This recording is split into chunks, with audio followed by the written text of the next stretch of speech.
വിശ്വാസികളെ വിശ്വാസികളെ ഉയർത്തിയിടുവിൻ ജയത്തിൻ കൊടികൾ, ഉയർത്തിയിടുവിൻ ജയത്തിൻ കൊടികൾ. എക്കാലം എക്കാലം ധ്വനിപ്പകാലമായി മൽപ്രിയൻ വരുന്നു, മൽപ്രിയൻ വരുന്നു. എക്കാലം എക്കാലം ധ്വനിപ്പകാലമായി മൽപ്രിയൻ വരുന്നു, മൽപ്രിയൻ വരുന്നു. വിശ്വാസികളെ വിശ്വാസികളെ ഉയർത്തിയിടുവിൻ ജയത്തിൻ കൊടികൾ, ഉയർത്തിയിടുവിൻ ജയത്തിൻ കൊടികൾ. വേഗം വരുന്ന നമ്മുടെ കർത്താവായ യേശുക്രിസ്തുവിൻ്റെ ധന്യനാമത്തിൽ എല്ലാവർക്കും സ്നേഹവന്ദനം. കൂടുതൽ ആർജിക്കുക, ജീവിതം കൂടുതൽ ആസ്വാദ്യകരമാക്കുക എന്നതാണ് പലരുടെയും മുദ്രാവാക്യം. തിന്നുക, കുടിക്കുക, ആനന്ദിക്കുക, ഇതായിരുന്നുവല്ലോ ധനവാനും മൂഢനുമായ മനുഷ്യൻ്റെയും മുദ്രാവാക്യം. ഈ ചിന്ത അപകടത്തിലേക്കാണ് നയിക്കുന്നത് എന്ന് ആരും ചിന്തിക്കുന്നില്ല. അബ്രഹാമിൻ്റെ സഹോദരപുത്രനായ ലോത്തിൻ്റെ ജീവിതം ഇതിന് ഉദാഹരണമാണ്. ദൈവവിളി കേട്ട് യാത്ര തിരിച്ച അബ്രഹാം തൻ്റെ സഹോദരപുത്രനായ ലോത്തിനെയും കൂടെ കൂട്ടി. ഇരുവരെയും ദൈവം അനുഗ്രഹിച്ചു. എങ്കിലും കൂടുതൽ നേടിയെടുക്കണമെന്നുള്ള ചിന്ത ലോത്തിനെ യോർദാൻ അരികെയുള്ളതും യഹോവയുടെ തോട്ടം പോലെയും മിസ്രയീം ദേശം പോലെയും ആയിരുന്ന പ്രദേശത്ത് എത്തിച്ചു. ഉൽപ്പത്തി 13:10. അവിടെ നിന്ന് ലോത്ത് തൻ്റെ കൂടാരം സൊദോം വരെ നീക്കി അടിച്ചു. സൊദോം നിവാസികളോ ദുഷ്ടന്മാരും പാപികളുമായിരുന്നു.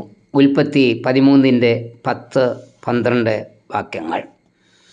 തനിക്ക് അർഹതയില്ലാത്തത് സ്വന്തമാക്കിയ ലോത്ത് ഒടുക്കം ചെന്നെത്തിയത് ദുഷ്ടന്മാരുടെ മധ്യത്തിൽ. ഒടുക്കം താൻ നേടിയെടുത്തതെല്ലാം ഉപേക്ഷിച്ച് ഓടിപ്പോകേണ്ട അവസ്ഥയിൽ എത്തിച്ചേർന്നു. ഉൽപ്പത്തി 19:20. അർഹതയില്ലാത്തത് നേടിയെടുക്കുവാനുള്ള ഓട്ടം നമ്മെ കൊണ്ടെത്തിക്കുന്നത് ദുഷ്ടന്മാരുടെയും പാപികളുടെയും വഴിയിലായിരിക്കും. നമ്മുടെ തിരഞ്ഞെടുപ്പ് ശരിയായിരിക്കണം. നാം സഹവസിക്കുന്നത് നന്മ നിറഞ്ഞവരോട് കൂടി ആയിരിക്കണം.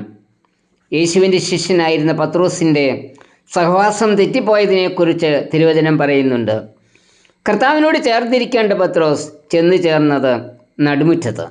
മത്തായി 26:69. കൊച്ചു വർത്തമാനവും കുറ്റവും കുറവും ഒക്കെ പറഞ്ഞിരിക്കുന്നവരാ നടുമുറ്റത്തിരിക്കുന്നത്. പിന്നെ അവൻ ചെന്ന് ചേർന്നത് പടിപ്പുരയിൽ. മത്തായി 26:71.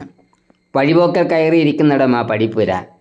ഈ രണ്ടിടങ്ങളിലെ ഇരിപ്പ് പത്രോസിനെ കൊണ്ട് എത്തിച്ചത് കർത്താവിനെ തള്ളിപ്പറയുന്ന അവസ്ഥയിലാണ്. സങ്കീർത്തനം 1:1 ഇപ്രകാരമാണ്: ദുഷ്ടന്മാരുടെ ആലോചന പ്രകാരം നടക്കരുത്, പാപികളുടെ വഴിയിൽ നിൽക്കരുത്, പരിഹാസിയുടെ ഇരിപ്പിടത്തിൽ ഇരിക്കരുത്. നാം ആരോടുകൂടിയാണ് സഹവസിക്കുന്നത്?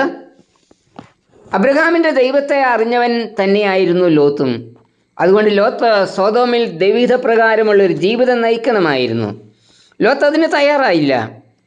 ദൈവമകൻ എന്ന നിലയിൽ ചെയ്യേണ്ടതൊന്നും ലോത്ത് ചെയ്തില്ല. അവ എന്താണ് എന്ന് നോക്കി ഈ പ്രഭാതത്തിൽ നമ്മുടെ ജീവിതത്തെ പരിശോധിക്കാം. 1. താൻ അറിഞ്ഞ ദൈവത്തെ സൊദോമിൽ സാക്ഷിച്ചില്ല. ഉൽപ്പത്തി 19:1-8 വരെ.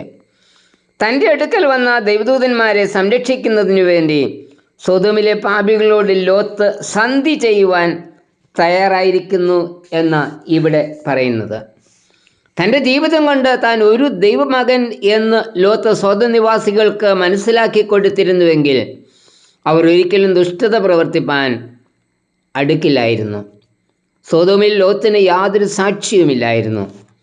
നാം ജീവിക്കുന്ന സമൂഹത്തിൽ സാക്ഷ്യമുള്ളവരായിരിക്കണം. വെള്ളത്തിൽ വളരുന്ന താമര വെള്ളത്തിന് മുകളിൽ അതിൻ്റെ പൂവിനെ ഉയർത്തി നിർത്തുന്നത് പോലെ ദുഷ്ടതയുടെ മുൻപിൽ ദൈവമക്കൾ തല ഉയർത്തി നിൽക്കണം. 2. താൻ അറിഞ്ഞ ദൈവത്തെ ലോത്ത് കുടുംബത്തിൽ സാക്ഷിച്ചില്ല. ഉൽപ്പത്തി 19:14 വായിക്കുന്നത്: ദൈവം സൊദോമിനെ നശിപ്പിക്കാൻ പോകുന്നു എന്ന് ലോത്ത് പറഞ്ഞത് വിശ്വസിക്കാതെ മരുമക്കൾ കളിയാക്കി എന്ന. ദൈവത്തെക്കുറിച്ചും ദൈവത്തിൻ്റെ ശക്തിയെക്കുറിച്ചും ഭവനത്തിലുള്ളവർക്ക് പോലും മനസ്സിലാക്കി കൊടുക്കുവാൻ ലോത്തിന് കഴിഞ്ഞില്ല. ഭവനത്തിലും മക്കളുടെ മുൻപിലും കർത്താവിനെ ഉയർത്തിപ്പിടിക്കുവാൻ നമുക്ക് കഴിയുന്നുണ്ടോ? മക്കൾക്ക് ശരിയായ വഴി കാണിച്ചു കൊടുക്കുക എന്നത് മാതാപിതാക്കന്മാരുടെ ഉത്തരവാദിത്തമാണ്. മക്കൾക്ക് എല്ലാ ഭൗതിക നന്മകളും നാം നൽകുന്നുണ്ടല്ലോ, അതിന് നമ്മൾ ബദ്ധശ്രദ്ധരാ. എന്നാൽ നമ്മെ നടത്തിക്കൊണ്ടിരിക്കുന്ന, ഇനിയും നടത്തുമെന്ന് വാക്ക് നൽകിയിരിക്കുന്ന ദൈവത്തെ നമ്മുടെ മക്കൾക്ക് നൽകുവാൻ നമുക്ക് കഴിയുന്നുണ്ട്. 3, താൻ അറിഞ്ഞ ദൈവത്തെ ലോത്ത് പൂർണ്ണമായി അനുസരിച്ചില്ല. ഉൽപ്പത്തി 19:15-16 വാക്യങ്ങൾ. ദൈവം ഈ പ്രദേശം നശിപ്പിക്കുമെന്നും അതിനാൽ പർവ്വതത്തിലേക്ക് ഓടിപ്പോവുക, പുറകോട്ട് നോക്കരുത് എന്നും ദൈവദൂതൻ പറയുമ്പോൾ അത് പൂർണ്ണമായി അനുസരിപ്പാൻ ലോത്ത് തയ്യാറായില്ല.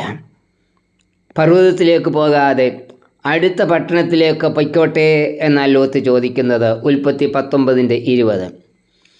ദൈവത്തിൻ്റെ ആലോചനകളെ അതേപോലെ ഉടനടി അനുസരിക്കുവാനാണ് കർത്താവ് നമ്മോട് ആവശ്യപ്പെടുന്നത്. അങ്ങനെയുള്ളവരെ യഥാർത്ഥ വിശ്വാസി.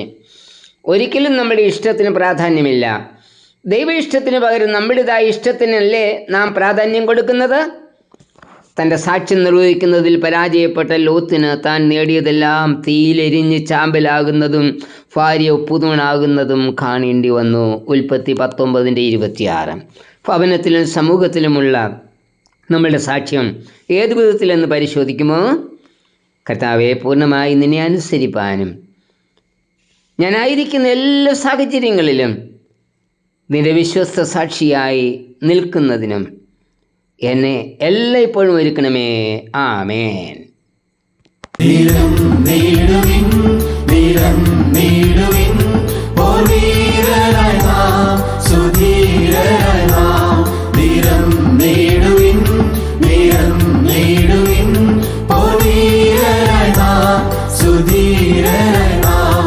ധരിപ്പിൻ, ധരിപ്പിൻ സർവായുധവർഗം, ആത്മാവിൽ ധരിപ്പിൻ, ആത്മാവിൽ ധരിപ്പിൻ. ധരിപ്പിൻ, ധരിപ്പിൻ സർവായുധവർഗം, ആത്മാവിൽ ധരിപ്പിൻ, ആത്മാവിൽ ധരിപ്പിൻ. വിശ്വാസികളെ